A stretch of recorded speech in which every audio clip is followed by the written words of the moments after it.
देखो, तो ये था हमारा इलेक्ट्रिकल मशीन का क्लास। लास्ट क्लास में हम लोग चैप्टर नंबर देख रहे थे, 3 था। Yes yes sir. Synchronous motor. इसमें हम लोग ये देख रहे थे कि पावर का इक्वेशन, जिसमें हमारा इक्वेशन आया था, क्या आया था बताओ? पी आउट का वैल्यू, सॉरी मोटर है तो हम लोग पी इन निकालते हैं, क्योंकि इनपुट हम लोग सप्लाई देते हैं। T F into we T divided by x S into sine sine delta delta. क्यों इनका वैल्यू क्या आया था? VT by x we T by X into VT minus E F cos delta. We T minus E F cos delta, यही आया था या फिर कुछ और भी आया था? ये था हमारा मोटर का। उसके बाद अगर हम लोग रिमाइंड करेंगे तो जनरेटर का क्या आया था? P out E F V T same by X sine delta. Q out का क्या आया था? क्यू आउट का वीटी आया बाई था X VT by V X T by X E E F F cos cos delta minus VT. Minus V T. जितना ये supply कर रहा है, ये तो प्रोड्यूस कर रहा है ना, जनरेटर है, उतना ही ये यूटिलाइज कर रहा है। उतना ही ये यूटिलाइज कर रहा है, इसका मतलब ये तो नहीं है कि मोटर उसी के पास लगा हुआ है। ये ट्रांसमिशन लाइन से हमारे पास आता है, इसी के लिए जितना पावर ये प्रोड्यूस करता है, ट्रांसमिशन लाइन में भी उतना ही पावर आता है। ट्रांसमिशन लाइन के बाद मोटर के पास भी उतना ही पावर पहुंच रहा है। देख पा रहे हो तुम लोग? क्योंकि ट्रांसमिशन लाइन जब तुम लोग पढ़ते हो तो वहां पे भी P का वैल्यू जो आता है वो आता है Vs into V R divided by X into sine delta, यही आता है ना?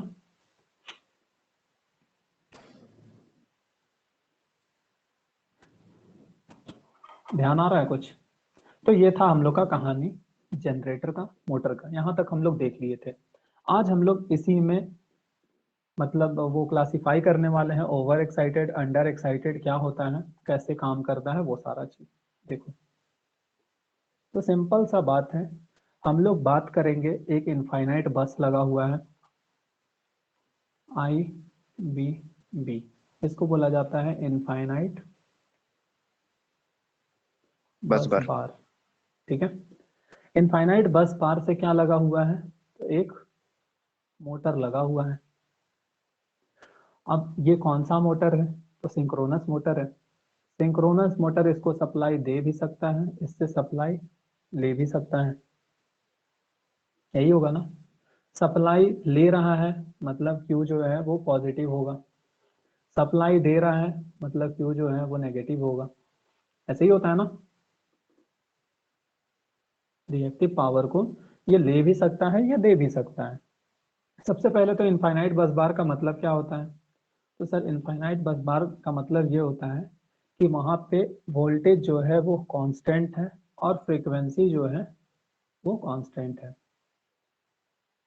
ठीक है, बस बार तब तो उसको हम लोग बोलते हैं ना नेशनल ग्रिड, जो हम लोग का कनेक्टेड है, क्योंकि वोल्टेज और फ्रीक्वेंसी ही तो कांस्टेंट रहता है, तब तो हम लोग जोड़ देते हैं ना, ये हम लोग का कांस्टेंट है। अब जब ये कांस्टेंट है, हम लोग का पावर इक्वेशन क्या बना है?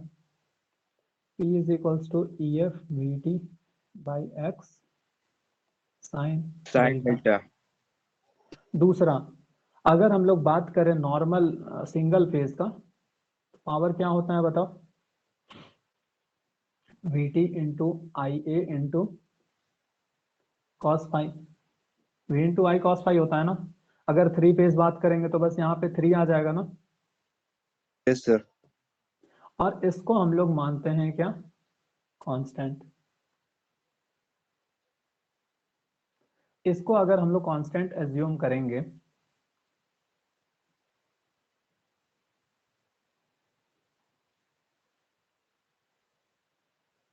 इसका मतलब क्या है? Vt तो हमारा फिक्स है, कांस्टेंट। F फिक्स है, इसी के लिए हमारा x भी फिक्स हो गया। x क्या होता है? Omega L. ओमेगा क्या होता है? 2 पाई एफ एल। ये भी फिक्स हो गया ना? बोलो।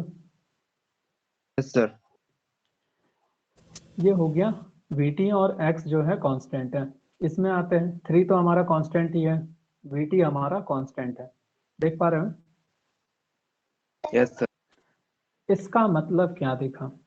इसका मतलब ऊपर के दो इक्वेशन से हम लोग को ये दिखा EF cos delta is equals to constant होना चाहिए, और दूसरा क्या दिखा IA cos phi is equals to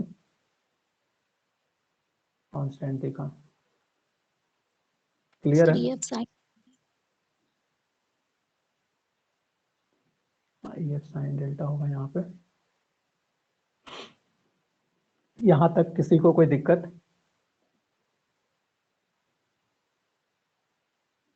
no sir. Clear है? अब देखो ये सर कांस्टेंट बता रहे हैं, तो ये कांस्टेंट बता रहे हैं, इसका मतलब कोई एक वैल्यू होगा ना, और ये टर्म यहाँ पे देखो यहाँ पे है, इसका कुछ एक वैल्यू होगा। Vt का भी कुछ एक वैल्यू है, Vt का कुछ वैल्यू है, x का कुछ वैल्यू है, तो Q का कुछ वैल्यू आएगा, या तो ये पॉजिटिव होगा या तो ये नेगेटिव होगा, यही होगा ना। Yes sir. अगर ये EF अगर यहाँ पे कुछ वेरिएबल के टर्म में होता तो इसका एग्जैक्ट वैल्यू तो नहीं आता ना, इसी के लिए। सब समझते जा रहे हैं ना यहाँ तक? अब हम लोग स्टार्ट करते हैं हम लोग का कहानी। हम लोग सबसे पहले बात करेंगे मोटर का, उसके बाद हम लोग देखेंगे जनरेटर का। दोनों एक साथ में ले जाने से हो सकता है तुम लोग कंफ्यूज हो जाते होगे। सिंपल सा बताओ क्यू का इक्वेशन क्या है, क्यू एन का। हम लोग पी का बात नहीं करेंगे, पी हर जगह सेम होता है, और पी हम लोग चाहेंगे कि हर जगह कांस्टेंट रहे। P T by access we T minus delta. Delta, यही है। अब देखो केस वन, ये कांस्टेंट है ना, EF cos डेल्टा अभी हम लोग देखे ना, और ये भी। अच्छा EF cos sir delta EF sin constant है। डेल्टा कांस्टेंट है ना। अच्छा ये जो है EF cos आ रहा है ना, Sir, आप इक्वेशन के अकॉर्डिंग लिखिए। एक minute. EF sin delta constant है, EF cos डेल्टा यहाँ पे नहीं, EF sin डेल्टा कांस्टेंट है, तो यहाँ पे EF cos डेल्टा अलग चीज है। देखो सिंपल सा बात है, ये कहीं पे EF बन रहा होगा, और ये जो है VT यहाँ पे डेल्टा बन रहा है, तो ये है ना EF cos delta, yes sir. Yes sir. और ये होगा EF sin delta.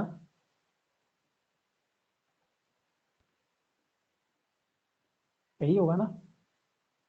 Yes sir. Yes sir. तो ये वाला टर्म कांस्टेंट रहता है, ठीक है।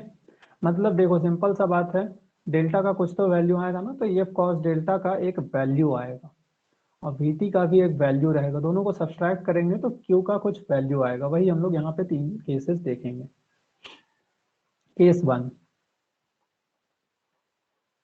केस वन क्या है, पहले एज्यूम कर रहे हैं कि हमारा EF cos डेल्टा जो है VT के इक्वल है। EF cos delta is equals to VT। अब जब ये इक्वल्स टू VT होगा तो Q इन का वैल्यू कितना आएगा, 0, यस मतलब नो रिएक्टिव पावर। जहां पे भी रिएक्टिव पावर का कोई बात नहीं होता है उसको बोला जाता है वो ऑपरेट कर रहा है कहाँ पे, normal operating eight excitation. Unity power factor, ठीक है। एक चीज और जान लो, ये देखो ग्राफ कैसा बन रहा था, यहाँ पे VT बन रहा था ना,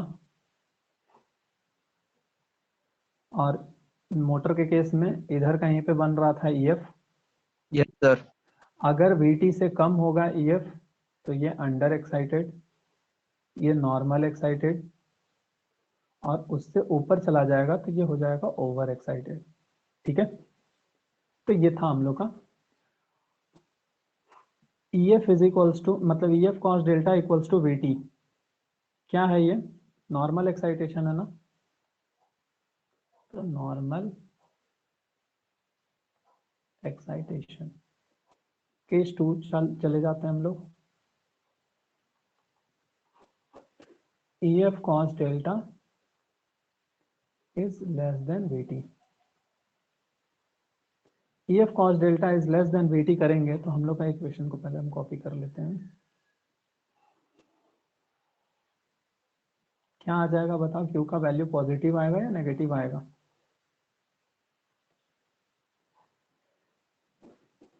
Positive. Positive. EF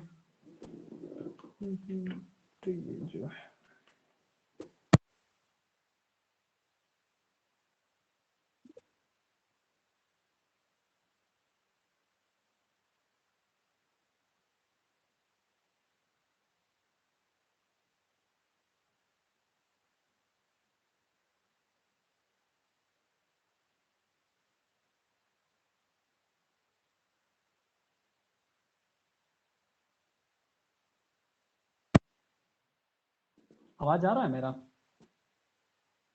Yes, sir. Sir, अभी आ रहा है। EF cos डेल्टा ये क्या है? अंडर एक्साइटेड है ना? Yes, sir. यहाँ पे हो जाएगा हमारा Q कैसा? Positive QN। QN पॉजिटिव का मतलब क्या है? मोटर रिएक्टिव पावर ले रहा है, यही होगा ना? Yes, sir. Motor absorbs lagging reactive power। Motor lagging reactive power ले रहा है, इसका मतलब मोटर क्या दे रहा होगा? मोटर सप्लाई कर रहा होगा लीडिंग रिएक्टिव पावर को। और हम लोग हमेशा क्या, मोटर है तो क्या एब्जॉर्ब कर रहा है उसको देख करके पावर फैक्टर बताते हैं, जनरेटर है तो लोड देख करके बताते हैं कि पावर फैक्टर कैसा होगा। ठीक है, तो यहाँ पे ये मोटर है, मोटर क्या एब्जॉर्ब कर रहा है? लैगिंग रिएक्टिव पावर एब्जॉर्ब कर रहा है। इसका मतलब यहाँ पे कौन सा वो लगा होगा? लोड। मतलब ये किसके तरह बिहेव कर रहा है? बिहेव्स एज, या फिर यहाँ power factor is lagging power factor, बोल सकते हैं ऐसा। Yes, sir. अब देखो, ये हम लोग का दूसरा केस हो गया। तीसरा केस,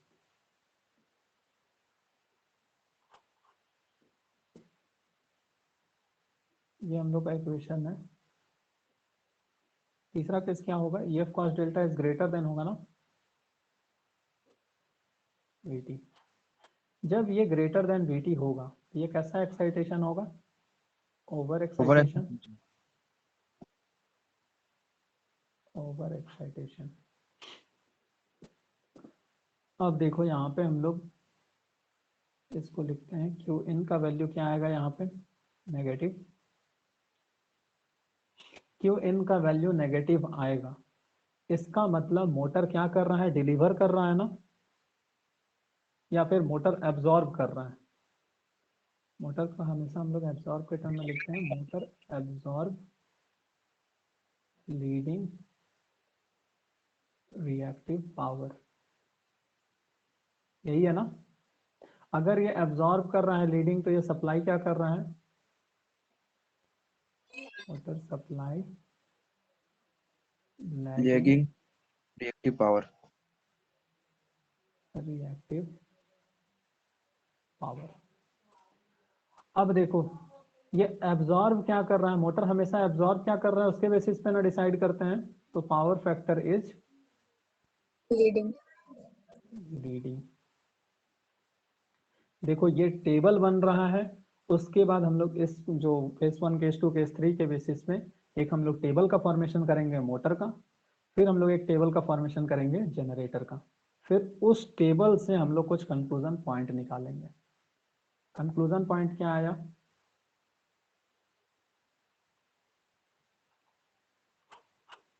सबसे पहला EF cos delta is equals to V T अगर लिए, दूसरा E F cos delta is less than V T लिए तो, तीसरा E F cos delta is greater than V T लिए तब।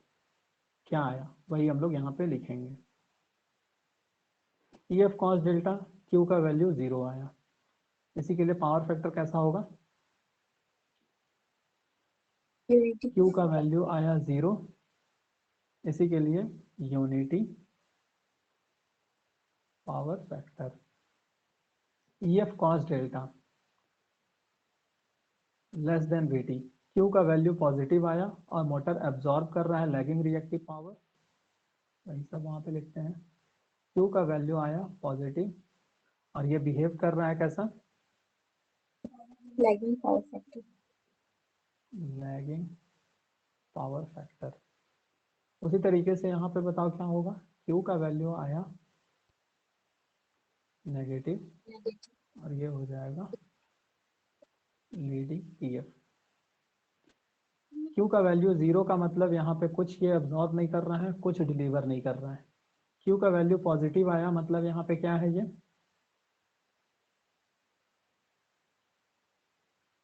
एब्जॉर्ब लैगिंग VAR और डिलीवर्स लीडिंग VAR। लिख सकते हैं ऐसा, यहाँ पे क्या लिखेंगे हम लोग, absorb leading reactive leading power. VAR और दूसरा डिलीवर लैगिंग VAR। क्लियर है यहाँ तक। ये हो गया हमारा कंक्लूजन फॉर मोटर। मोटर का है ना ये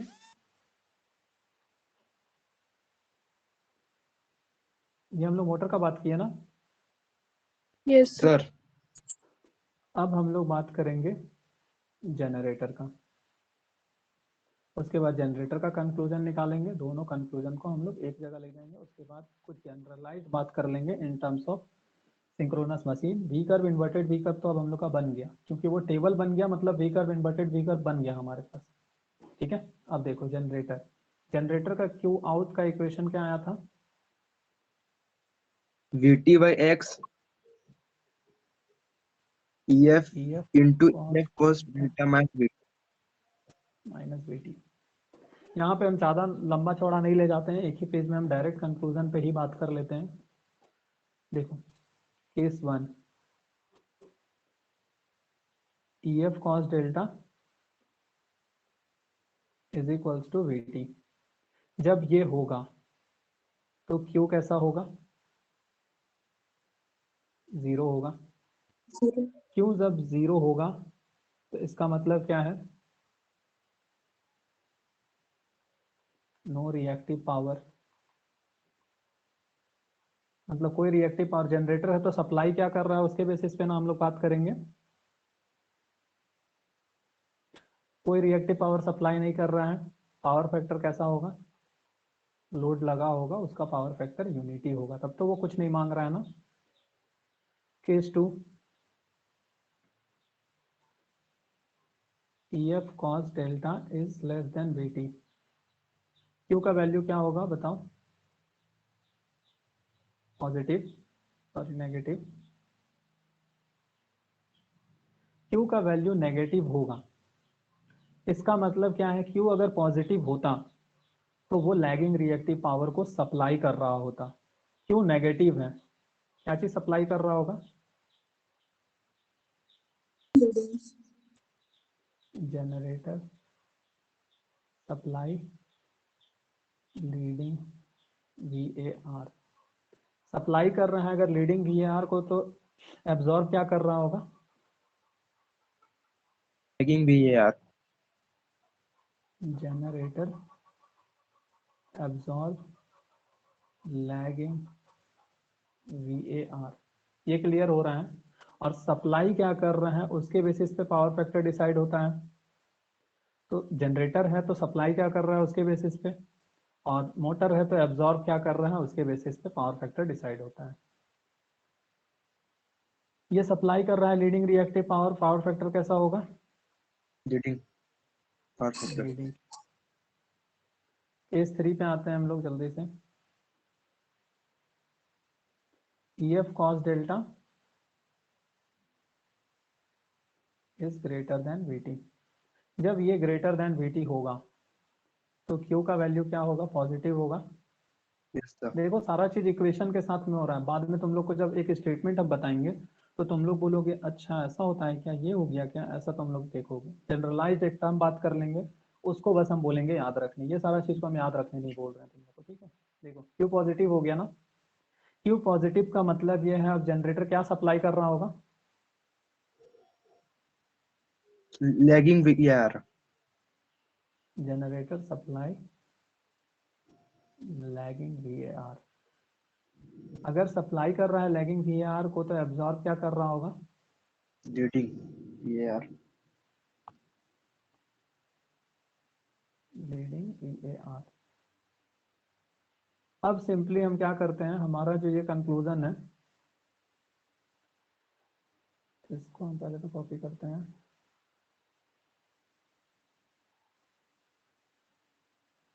ये हो गया कॉपी,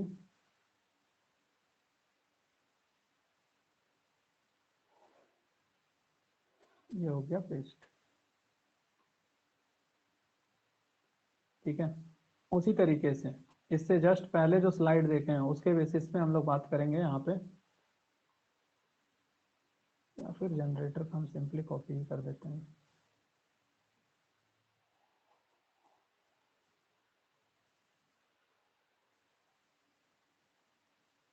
कॉपी, और ये हो गया पेस्ट।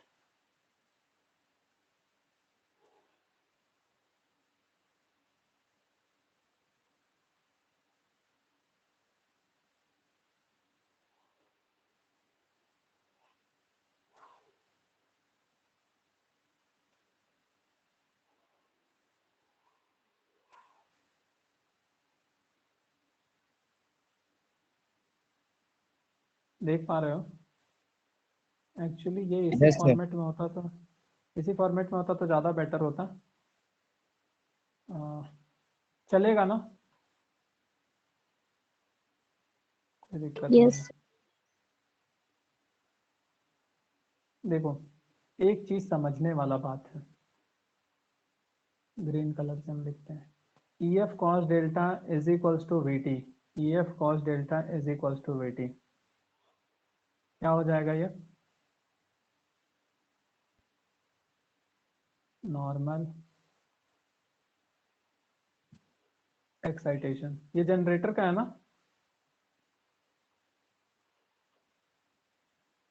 फिर दूसरा EF cos delta is less then VT। EF cos delta is less then VT क्या है ये?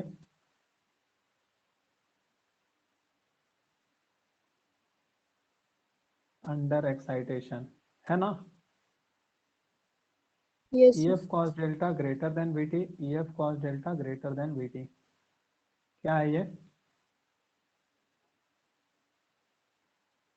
Over excitation. देखो सबसे पहले तो ये जो सप्लाई लिखा हुआ है उसको हम डिलीवर कर दें, कुछ गलती तो नहीं होगा ना। No, sir. सप्लाई लिखा हुआ है उसको हम डिलीवर कर दें।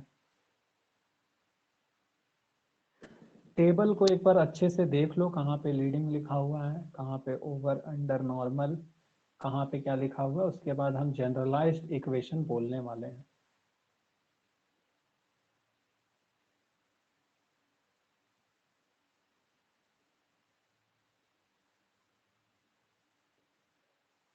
देख लिए? Yes, sir. अंडर एक्साइटेड मतलब तुरंत ध्यान आया ये। सिंक्रोनस मशीन मतलब जनरेटर भी मोटर भी। Under excited synchronous machine always of, sorry synchronous, क्या बोल रहे हैं, under excited synchronous machine always absorb lagging reactive power. फिर से हम रिपीट कर रहे हैं, under excitation synchronous machine always absorb lagging reactive power. Check कर लेते हैं।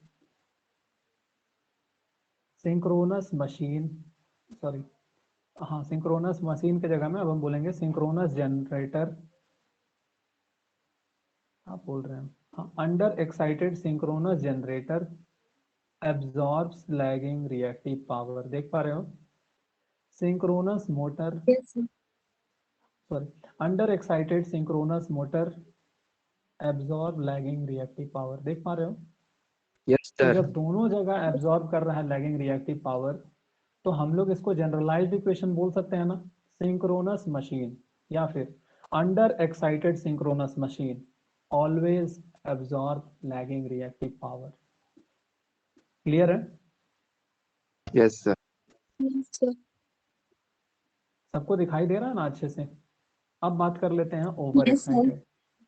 जल्दी से ओवर एक्साइटेड का कोई एक स्टूडेंट बोलो, जैसा हम लोग ओवर एक्साइटेड सिंक्रोनस मशीन के टर्म में।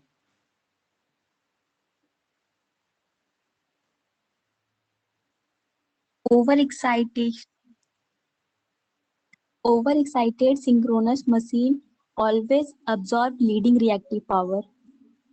Always absorb leading reactive power, और या फिर always Delivered deliver lagging lagging leading reactive power. lagging. मतलब इससे क्लियर हो गया तुम लोगों को कि Yes, अगर sir. ओवर है तो लैगिंग सप्लाई करेगा, अगर अंडर है तो लीडिंग को, सॉरी, अगर अंडर है तो लैगिंग को वो एब्जॉर्ब करेगा, अगर ओवर है तो वो लैगिंग को डिलीवर करेगा, अगर अंडर है तो लैगिंग को वो एब्जॉर्ब करेगा, चाहे वो जनरेटर हो चाहे वो मोटर हो। समझ में आया? सारा चीज यहाँ पे मैच हो रहा है ना? Over excited synchronous generator absorb leading reactive power, over excited synchronous motor absorb leading reactive power। देख पा रहे हो? Yes, अब sir. हम लोग बात कर लेते हैं लैगिंग के टर्म में। Over excited synchronous generator deliver lagging reactive power, over excited synchronous motor delivers lagging reactive power. इसका मतलब क्यों हम लोग अलग जनरेटर अलग मोटर बोले? इसको हम लोग जनरलाइज्ड इक्वेशन बना सकते हैं ना, over excited synchronous machine always supply या डिलीवर लैगिंग रिएक्टिव पावर। बोल सकते हैं ना? Yes, याद sir. रहेगा ये Yes, sir. स्टेटमेंट? इसी के लिए दोनों को हम साथ में लेकर के चलें। और ये सब पॉइंट जो होता है, ये सब पॉइंट मशीन मतलब सिंक्रोनस जनरेटर और सिंक्रोनस मोटर को एक जगह ला दिया। अलग अलग नहीं है कि वहां पे ओवर एक्साइटेड क्या होता है, यहाँ पे अंडर एक्साइटेड क्या होता है। इस स्टेटमेंट से हम लोग आगे बढ़ेंगे। ठीक है, जैसे देखो क्या बोले थे दो स्टेटमेंट। सबसे पहला, ये बहुत इंपॉर्टेंट स्टेटमेंट बोल रहे हैं, ये कोई नहीं बोलता है, बहुत कम लोग ऐसे होंगे जो ये सब स्टेटमेंट का यूज करते हैं। सिंक्रोनस मशीन, मशीन में तो दोनों आ गया ना। Motor generator. सिंक्रोनस मशीन की जगह में पहले हम लोग बात करेंगे किसका? अंडर एक्साइटेड बात किया है ना। Yes, sir. Under excited synchronous machine,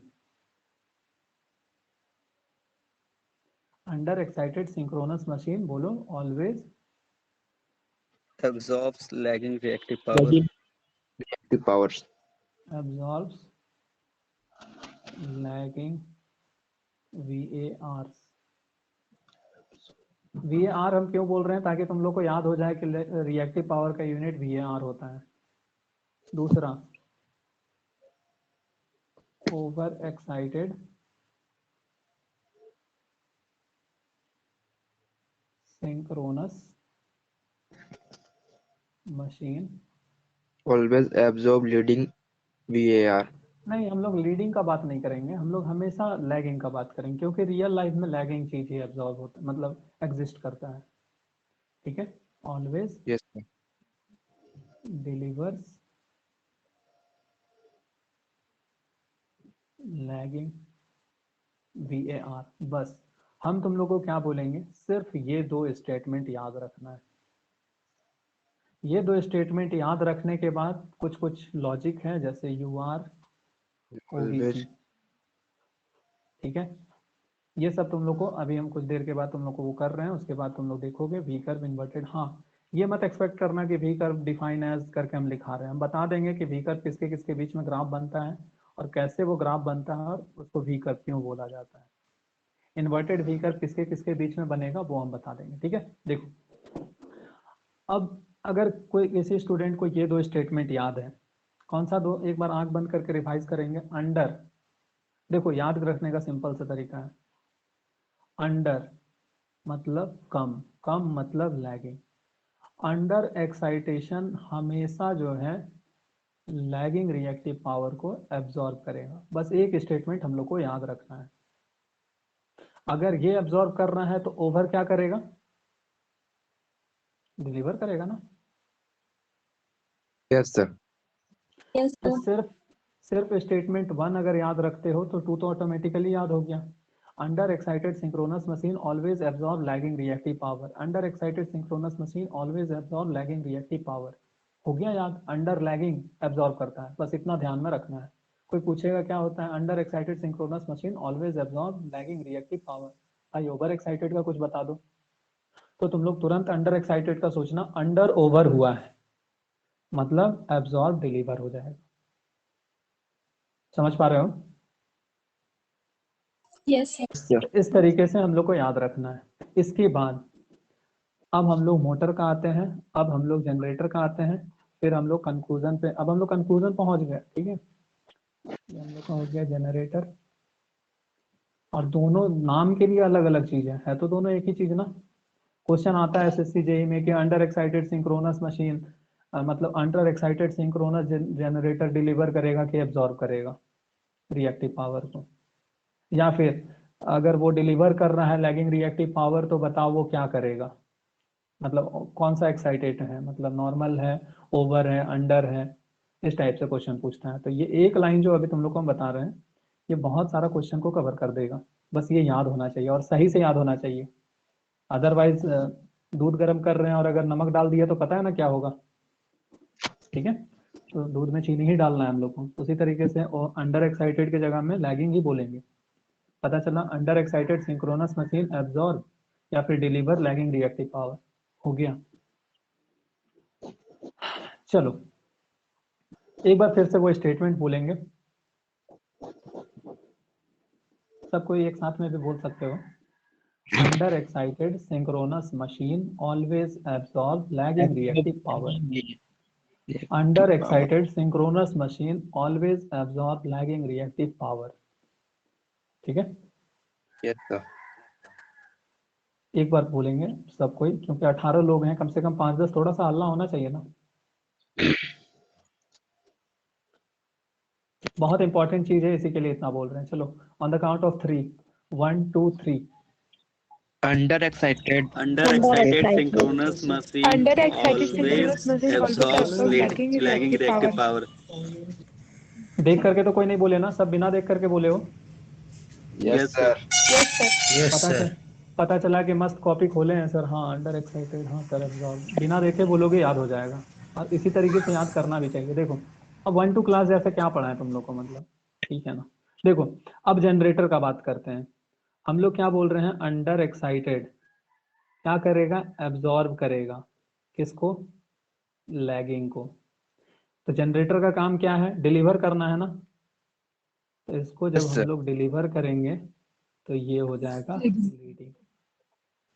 उसी तरीके से यहाँ पे क्या हो जाएगा, अंडर एक्साइटेड एब्जॉर्ब करेगा लैगिंग, तो मोटर का तो काम ही है एब्जॉर्ब करना, इसी के लिए ये लैगिंग की तरह रहेगा। उसके बाद मोटर के लिए एक ट्रिक ये है, यू आर ओ बी सी।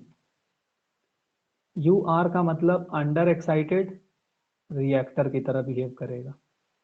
हालांकि ये स्टेटमेंट से ये क्लियर हो गया कि एब्जॉर्ब कर रहा है लैगिंग रिएक्टिव पावर, मतलब रिएक्टर ही एब्जॉर्ब करता है ना, उसके लिए भी ट्रिक है। इंडक्टर क्या करता है लैगिंग रिएक्टिव पावर को, Absorb. Absorb करते हैं. एब्जॉर्ब करता है। और ये अंडर एक्साइटेड में एब्जॉर्ब कर रहा है लैगिंग रिएक्टिव पावर, मतलब under excited synchronous motor equivalent to reactor, है ना? Yes, sir. Yes, sir. यही तो हम लोग पढ़ते हैं ट्रांसमिशन, मतलब वो जो सिंक्रोनस फेज मॉडिफायर जो है, मतलब सिंक्रोनस मोटर से जो कंपनसेशन होता है, ओबीसी। ओवर एक्साइटेड में वो कैपेसिटर की तरह बिहेव करेगा। अगर ये अंडर में एब्जॉर्ब कर रहा है तो ओवर में क्या करेगा? अगर ये ओवर हुआ है अंडर से तो एब्जॉर्ब हो जाएगा क्या? डिलीवर। Deliver. अब ये तो लैगिंग ही रहेगा ना, लैगिंग। ओबीसी बोला जा रहा है, मतलब सी। अब सी क्या करता है? कैपेसिटर रिएक्टिव पावर को डिलीवर करता है। Yes, sir. हो गया यहाँ से वो statement clear? Over excited synchronous motor behaves as a capacitor, under excited synchronous motor behaves as inductor, और इंडक्टर को ही रिएक्टर बोला जाता है, कैपेसिटर को तो खैर कैपेसिटर ही बोला जाता है। यही सब कहानी है, ठीक है?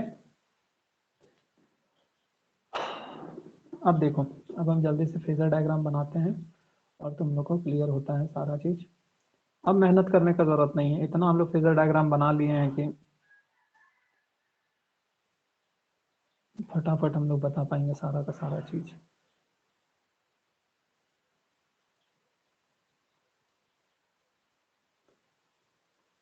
देखो, यहां से यहां था हमारा क्या? वीटी था ना? Yes, sir. देखो दोनों का बना दे या फिर सिर्फ मोटर का बनाए? दोनों को बना दीजिए sir. फिर दोनों का। दोनों का नहीं, मतलब ऐसा तो नहीं है ना कि, मतलब देखो दोनों बताने से हो सकता है तुम लोग कंफ्यूज हो जाओगे, इसी के लिए हम, चलो ठीक है ना, कोई दिक्कत नहीं, हम लोग दोनों ही बना लेते हैं या रीजेंट्स। देखो सिंपल सा बात है, आइए कहाँ पे आ रहा था? ये वाला लाइन था ना आइए का, Yes, sir. इसमें आइए ये था। अब दो इक्वेशन हम लोग लिखे थे कुछ देर पहले, कौन सा दो इक्वेशन है उसका जरूरत पड़ेगा?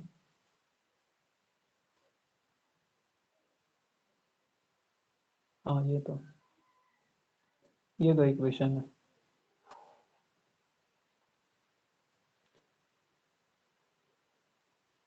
मैं सच बताऊं, तुम लोग को समझ में आता है जब हम इतना फेजर डायग्राम कर देते हैं तो तब बाउंस हो जाता है।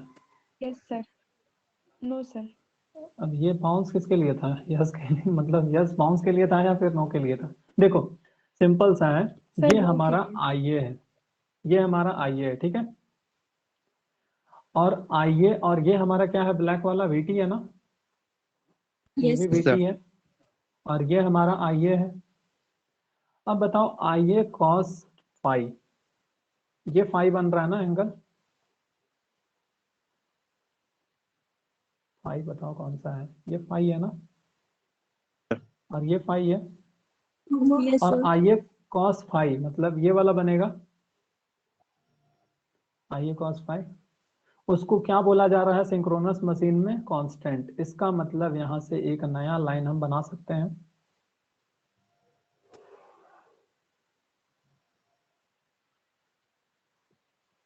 इस तरीके से। तभी ना बोलेंगे आईए कॉस फाई कांस्टेंट होगा।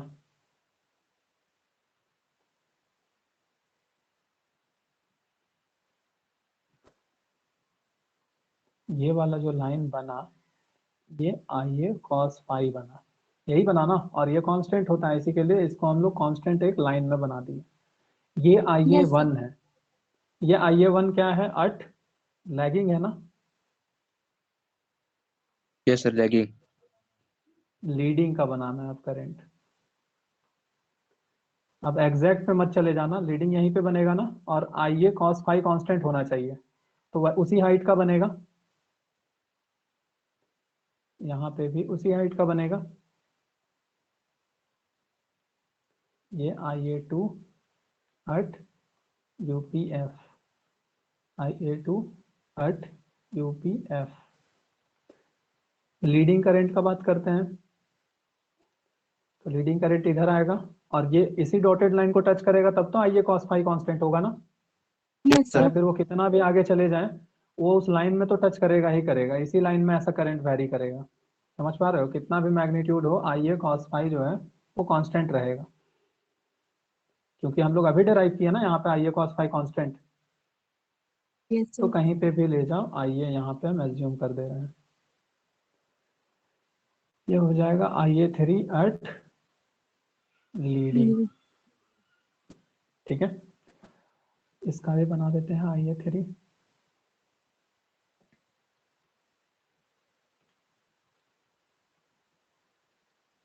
आई ए थ्री एट लीड। देखो सिंपल सा बात है, ये इक्वेशन हम लोग मोटर के लिए की है, सेम इक्वेशन जनरेटर के लिए भी होगा। इसी के लिए कंफ्यूज मत हो जाना सर ये मोटर का करके आप जनरेटर में भी कर रहे हैं, तो उससे हम लोग को कंफ्यूज नहीं होना है। ये हम लोग का खेल हो गया खत्म। आइए कॉस फाई कांस्टेंट मिटा दे उसको, आइए कॉस फाई कांस्टेंट तो समझ गए ना हम लोग। Yes, sir. एक विकेट गिर गया, दूसरा विकेट गिराएंगे तो हम लोग जीत जाएंगे ना मैच। अब Yes, देखो sir. E F sine delta, अगर आई ए वन यहाँ था तो ई एफ कहाँ पे आ रहा था, ध्यान दो, मतलब दिमाग में रखो पिक्चर। जब हमारा ये यहाँ पे था तो हमारा आ रहा था ये इस तरीके से, इधर कहीं पे आ रहा था ना। Yes, sir. और ये डेल्टा एंगल इससे बना रहा है, ये डेल्टा।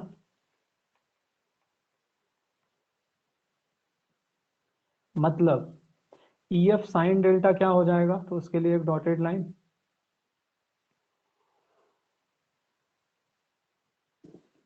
सीधा लाइन कैसे हुआ,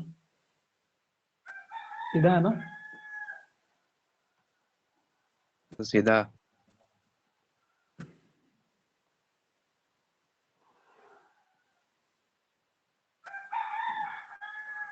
ये जो हम लोग बना रहे हैं ये क्या है, Yes, E and F sine delta है Yes, ना, sign.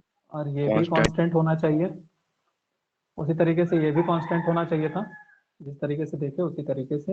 ई एफ अगर आई ए वन यहाँ पे है तो ये क्या बनेगा, ई एफ वन बनेगा ना। Yes, और sir. E F one cos delta इससे यहाँ पे आएगा, जो कि वी टी से ज़्यादा होगा। इसी के लिए ये ओवर एक्साइटेड होता है, क्योंकि ये नॉर्मल एक्साइटेशन से ऊपर है। नॉर्मल तो वी टी है ना, उससे ऊपर है, Yes. ओवर हो गया। उसके बाद लैगिंग में, सॉरी लैगिंग बोल रहे हैं, लैगिंग का तो बना लिए। अब हम लोग बात करेंगे यूनिटी। तो यूनिटी में तो यहाँ पे बन रहा था, मतलब देखो वहां पे नहीं बन रहा था, यहाँ पे कहीं पे बन रहा था F2. P F two.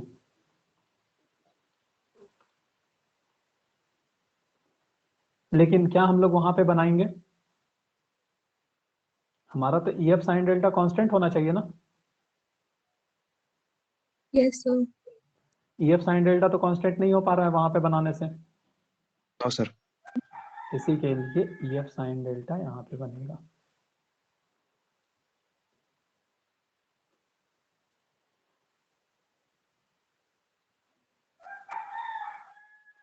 समझ पा रहे हो क्यों वहां पे बनेगा। Yes, sir. ये क्या बनेगा हमारा, E F E- two. E F three बताओ कहाँ पे बनेगा। एग्जैक्ट तुम लोग फेजर डायग्राम में सीख चुके हो, लेकिन मेरा नीचे। काम क्या है, ई एफ थ्री नीचे बनेगा, यहाँ पे कहीं पे बना दे। Yes, sir. ये बनेगा हमारा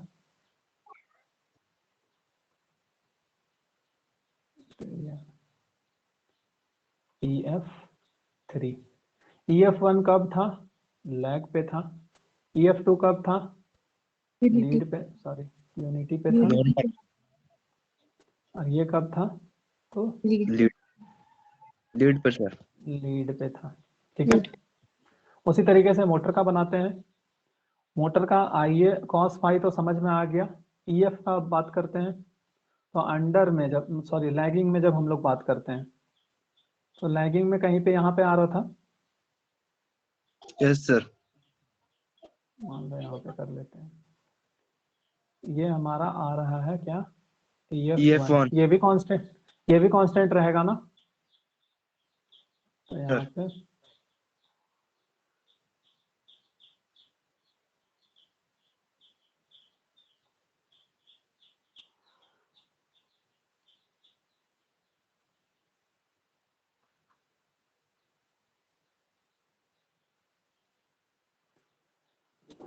EF1 वहां पे बन रहा है।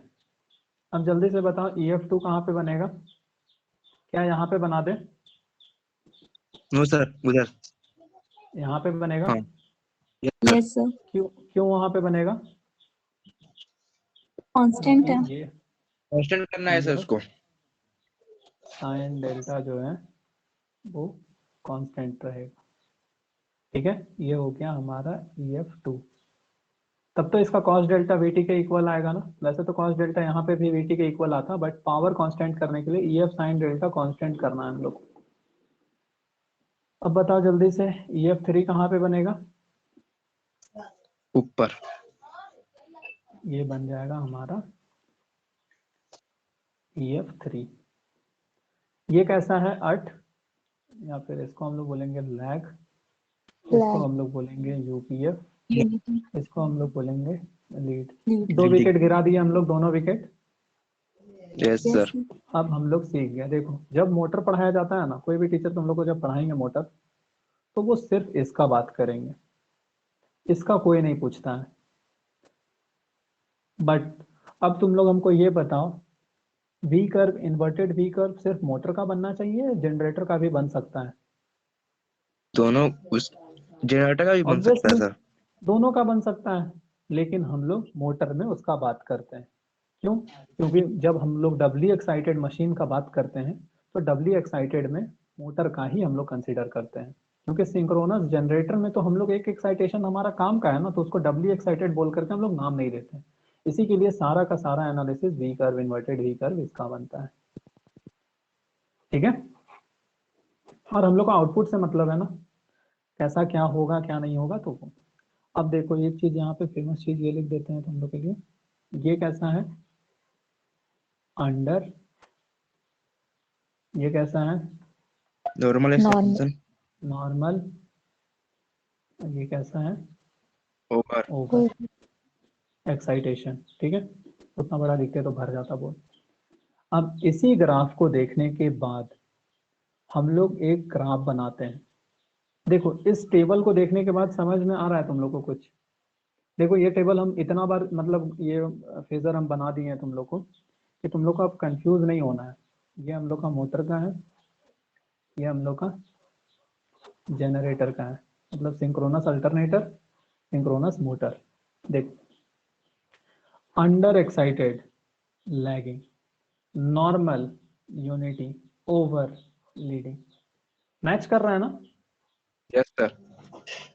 ओवर मतलब ज्यादा, लीडिंग मतलब भी आगे, नॉर्मल मतलब भी ठीक ठाक, यूनिटी मतलब भी एक, अंडर मतलब कम, लैगिंग मतलब भी कम, पीछे। और मोटर कैसा है? जनरेटर में जस्ट उल्टा है। अंडर मतलब कम होता है तो लो जनरेटर लीड में जाएगा, नॉर्मल मतलब नॉर्मल ही रहेगा, ओवर मतलब ज्यादा होता है तो जनरेटर कम में चला जाएगा, लैग हो जाएगा। इसी के लिए हमारा एक ग्राफ बनता है। इस फिगर को देखने के बाद अब तुम लोग एक ग्राफ बताना हमको।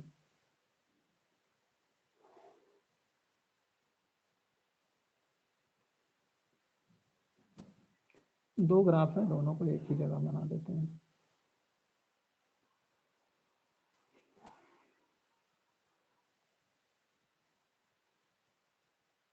ठीक है, देखो इस एक्सिस में, या फिर अलग अलग लेते हैं, थोड़ा सा बड़ा रहेगा, ज्यादा अच्छे से समझ में आएगा।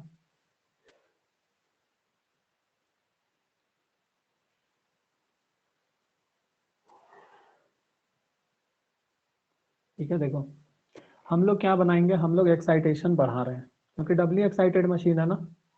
मोटर को हम लोग स्टार्ट कैसे करते हैं? सिंक्रोनस मोटर को पहले हम लोग सप्लाई दे देते हैं, सॉरी मतलब 3 फेज का सप्लाई में उसको जोड़ देते हैं, फिर वो घूमना स्टार्ट होता है, मतलब वो दोनों में सप्लाई रहता है ना, और वो घूम नहीं पाता है। यही होता है ना सिंक्रोनस मोटर में। यस। तो एक्साइटेशन एनालिसिस पर्पस के लिए एक्साइटेशन बढ़ रहा है, मतलब IF का वैल्यू इंक्रीज हो रहा है, एक्साइटेशन बढ़ रहा है। एक्साइटेशन बढ़ेगा तो पहले वो अंडर एक्साइटेड होगा, फिर नॉर्मल, फिर ओवर। Yes sir. इसी के लिए इस IF बोल लो, या फिर इसको बोल लो एक्साइटेशन। अब ये एक्साइटेशन होगा तो पहले कैसा होगा? अंडर होगा, फिर होगा नॉर्मल, फिर होगा ना ओवर, क्योंकि 0 1 2 3 होता है ना ऐसा। अंडर एक्साइटेड, नॉर्मल एक्साइटेड या normal excitation, excited, over excited.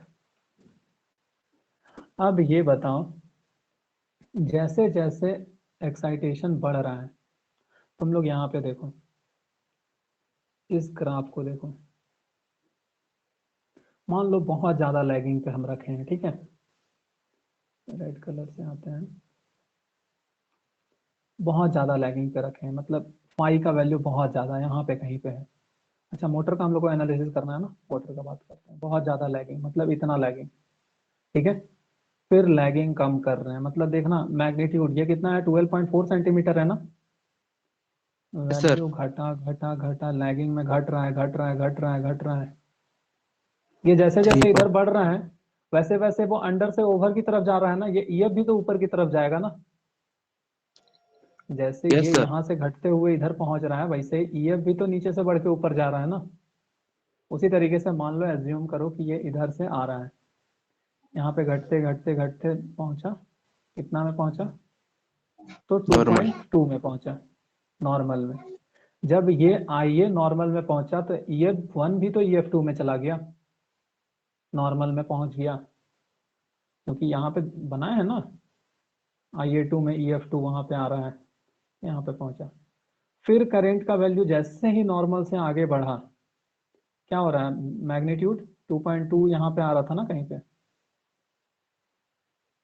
उसके बाद फिर इधर बढ़ने लगा मैग्नीट्यूड, जितना लैगिंग करेंगे उतना बढ़ता जाएगा। देख पा रहे हो,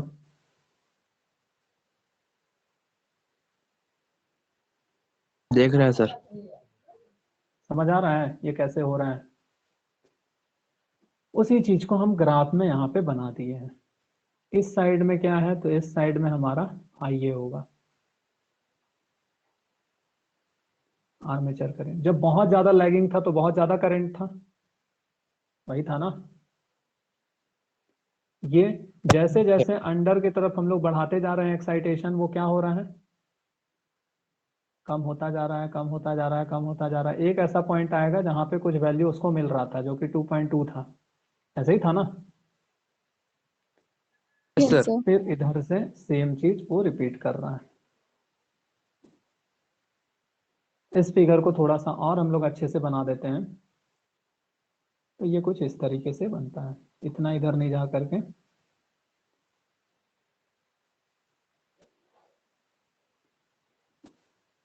क्लियर है। इस साइड में कैसा पावर फैक्टर है बताओ,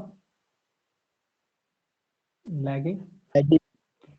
ये फिगर देखो, ये फेजर डायग्राम देखने के बाद क्लियर हो रहा है ना तुम लोग को, ये लैगिंग साइड यस है ना पहले, फिर ये यस सर। यूनिटी में आया, फिर लीडिंग में आया। तो याद कुछ नहीं रखना है, ये लैगिंग, ये यहाँ पे आ जाएगा ईपीएफ यूपीएफ, ये इधर आ जाएगा लीडिंग। leading। बस। और ये लीडिंग लैगिंग क्या किसके टर्म में, VT तो हमारा रेफरेंस है ना, तो lagging current, leading current, unity power factor current, यही है हमारा व्हीकर। क्लियर हुआ,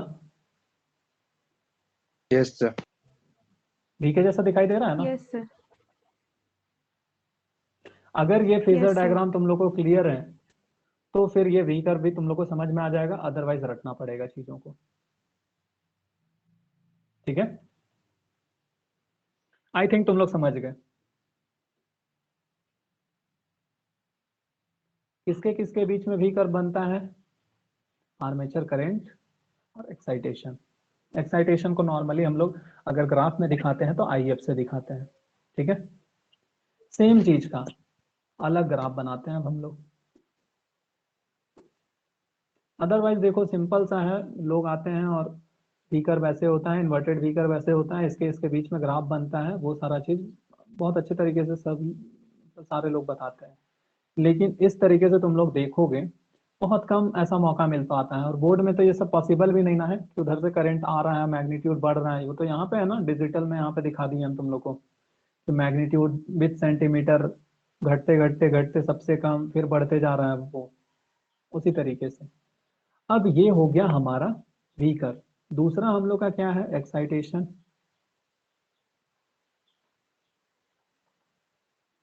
इस लाइन में एक्साइटेशन, तो एक्साइटेशन तो हमेशा सबसे पहले कैसा एक्साइटेशन रहेगा, अंडर रहेगा, नॉर्मल फिर over. Under excitation, normal excitation, और फिर रहेगा ओवर एक्साइटेशन। अब देखो यहाँ पे हम लोग बात करेंगे पावर फैक्टर का, कॉस फाई, इसी को बोल लो पावर फैक्टर।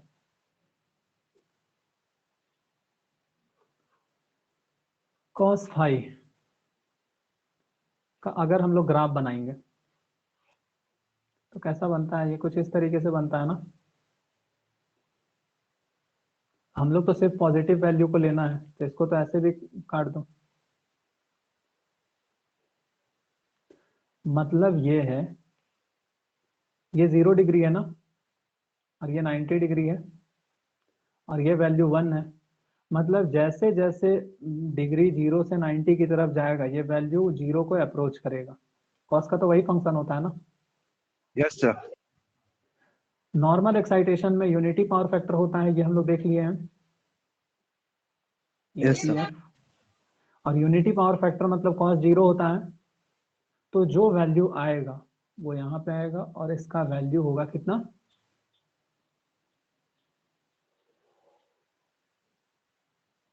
वन होगा ना।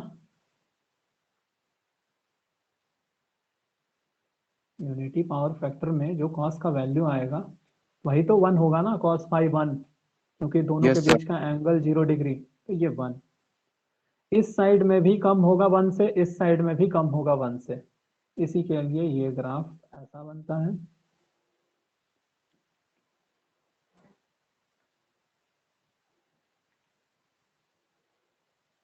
ये ग्राफ ऐसा बनता है। मोटर के केस में अंडर मतलब लैग, ओवर मतलब लीड। क्लियर है। ये जो ग्राफ बनता है इसी को हम लोग नाम देते हैं क्या, Inverted bid curve. Inverted B curve. किसके किसके बीच में ग्राफ बनता है, तो ये बनता है Cos हमारा पावर फैक्टर और एक्साइटेशन के बीच में। बी कर्व किसके किसके बीच में बनता था, आर्मेचर और excitation. excitation armature current. Current और एक्साइटेशन के बीच में। सारा चीज का रामबाण एक है, ये स्टेटमेंट का सिर्फ पहला स्टेटमेंट अगर ये याद है तो सारा चीज डराइव किया जा सकता है, क्योंकि उसी से ना ये बनाए हम लोग। और ये लैगिंग होगा कि लीडिंग होगा पता किए। Yes, sir. अंडर एक्साइटेड सबसे पहले, अंडर एक्साइटेड में ये एब्जॉर्ब कर रहा है, एब्जॉर्ब कर रहा है मतलब लैगिंग होगा। तो अंडर मतलब देखो सिंपल सा ये ग्राफ बना है, अंडर यहाँ पे है, नॉर्मल यहाँ पे है, ओवर। इसको तो रटने का जरूरत नहीं है, अंडर के बाद नॉर्मल के बाद ओवर होता है ना। अंडर में ये लैगिंग की तरह बिहेव कर रहा है, तो यहाँ पे लैगिंग लिख दोगे। अगर यहाँ लैगिंग लिख दिए तो क्या यहाँ पे फिर से लैगिंग लिखेंगे हम लोग को, पागल कुत्ता तो नहीं काटा है। एक ग्राफ में 2 बार लैगिंग तो होगा नहीं, No, sir. तो हम लोग यहाँ पे Leading. लिखेंगे लीडिंग। और हम लोग को पता है वी कर्व भी जैसा दिखाई देता है, वी कर्व एम जैसा तो दिखाई देगा नहीं ना, वी कर्व भी जैसा No, दिखाई देता है। जहाँ पे ये पॉइंट होता है इसी को बोला जाता है यूपीएफ। हो गया वी कर्व का कहानी। बस ये पता कर लेना इस साइड में क्या होता है, आईए होता है, इस साइड में क्या होता है, एक्साइटेशन होता है। बस वी कर्व का कहानी। अब पूरा जो मर्जी चाहो लिख सकते हो। नॉर्मली वी कर्व में स्टूडेंट को कंफ्यूजन कहाँ पे होता है कि इधर लीड होगा कि इधर लीड होगा, तो वो भी तुम लोग को हम बता दिए। अंडर मतलब लैग, ओवर मतलब लीड। अंडर मतलब कम, लैग मतलब भी पीछे, ओवर मतलब आगे या ज्यादा, लीड मतलब भी आगे। तो ये सारा चीज तुम लोग V curve, inverted V curve कभी नहीं भूलोगे, वैसा तुम लोग को पढ़ा दिया गया। अब बाकी अब तुम लोग के प्रैक्टिस पे डिपेंड करता है कि तुम लोग चीजों को कितना दिन तक याद रखते हो। ठीक है। जैसे तुम लोग यहाँ पे हम देख पा रहे हैं, निराली बुक मेरे पास है, उसमें हम देख पा रहे हैं पेज नंबर 3.10 में क्या लिखा हुआ है। वो जो फिगर बनाया है ABC, वो कोई और फिगर नहीं है, वो इसी फिगर को यहाँ पे समझाया है। कहाँ चला गया यार, ये वाला फिगर को बस घुमा करके समझाया गया है, ठीक है। तो समझ आया तुम लोग को V curve, inverted V curve. अब इसके Yes, बाद हम लोग का, आज अब क्लास करना सही नहीं होगा, अब हम लोग का सिंक्रोनस मोटर में सिर्फ और सिर्फ एक या दो टॉपिक बच गया है, जो कि है हमारा हंटिंग क्या होता है, स्टार्टिंग मेथड्स क्या होता है, और लॉसेस इन सिंक्रोनस मोटर क्या क्या हो सकता है। तो लॉसेस तो देखो, ऐसा तो है नहीं कि सिंक्रोनस मोटर जो है कुछ जादुई शक्ति आ गया है इसमें। नॉर्मल जो जो लॉसेस हमारा उसमें होता था 3 फेज इंडक्शन मोटर में, वही सारा लॉसेस इसमें होगा, ठीक है। ऐसा नहीं होगा कि इसका हम लोग रोटर का कॉपर लॉसेस को नेग्लेक्ट कर, सॉरी कोर लॉसेस को नेग्लेक्ट कर देते, यहाँ सब रहेगा, क्योंकि यहाँ फ्रीक्वेंसी तो कांस्टेंट है ना, तो यहाँ पे सारा का सारा लॉसेस रहेगा। तो 3 फेज इंडक्शन मोटर में जो भी लॉसेस पड़े हो, सारा का सारा लॉसेस सिंक्रोनस मोटर में भी रहेगा। और हम देख पा रहे हैं एफिशिएंसी यहाँ पे कुछ नहीं है। सर और टॉपिक ये तो है effect of excitation at constant load, तो क्या होगा सर? कहाँ पे है वो टॉपिक? सर सिलेबस में 3.3 जो सिलेबस का सर, सिंक्रोनस मशीन का क्या है, टॉपिक क्या है? Effect of excitation at constant load. तो वही तो हम लोग अभी किए ना, इफेक्ट ऑफ एक्साइटेशन में ही तो पता चला ना, under excited, normal excited, over excited, sir यही तो हम लोग को पता चला ना, यही तो हम लोग अभी पढ़े सारा चीज कि ई एफ यहाँ से वहां चला जाएगा, ई एफ वहां से वहां चला जाएगा, यही है उसका एक्साइटेशन, मतलब कैसे एक्साइटेशन चेंज हो रहा है मोटर का, यस ठीक है।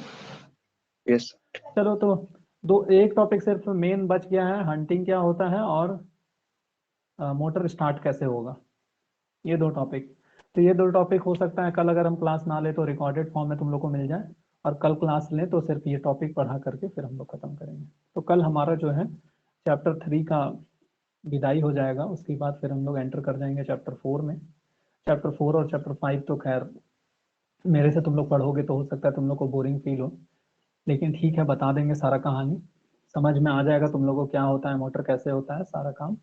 उसके बाद फिर हम लोग समाप्ति की तरफ मूव करेंगे, ठीक है। तो रिकॉर्डिंग कर देते हैं हम स्टॉप।